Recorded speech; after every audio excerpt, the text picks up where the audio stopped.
जंगल जो कभी जिंदगी से भरा रहता था अब उदास और सुनसान सा लगता था। उसमें दो बूढ़े जानवर अपनी गुजरी जवानी को याद करते बैठे थे।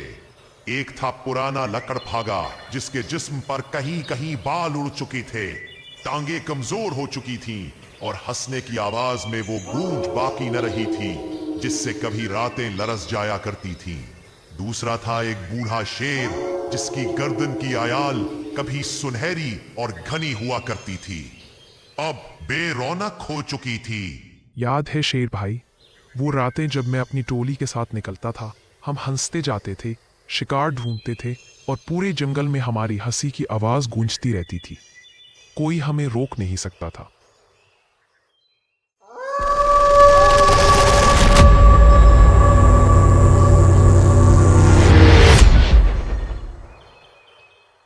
हाँ, मुझे भी याद है, मैं जब जंगल के रास्ते पर चलता था तो कोई आंख उठाकर भी नहीं देखता था।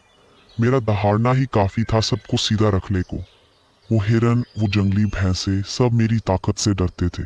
अब तो वो दिन ख्वाब लगते हैं।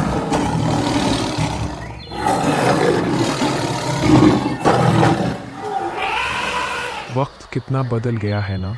कल जिन रास्तों पर हम राज करते थे, आज उन पर हमारे अपने बच्चे हमें धकेल देते हैं। मैंने अपने बेटे को अपनी टोली का सरदार बनाया था, मगर अब वो भी मुझे अपने साथ नहीं रखता। यही तो वक्त का उसूल है लकड़बगे भाई। जो ताकतवर है उसका वक्त भी महदूद है। मैंने भी अपने बेटों को बड़ा होते देखा। जब मेरे पंजे कमजोर होने लगे तो मेरा बड़ा बेटा ही मुझे धकेल कर जंगल के उस कोने में ले गया जहाँ कोई और शेर नहीं जाता। काश हमने उस वक्त को समझा होता। अपनी ताकत पर नाज करने के बजाय कुछ ऐसा करते जिससे बुढ़ापे में कोई सहारा मिलता।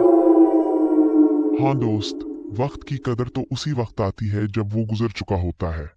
लेकिन एक बात सच है, हमने जो जंगल देखा वो आज भी हम जैसे दो बूढ़ों के दिल में जिंदा है।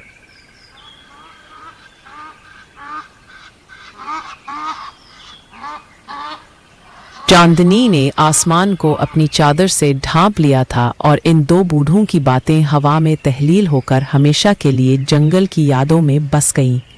जंगल का कानून बदलता नहीं, बस किरदार बदलते रहते हैं।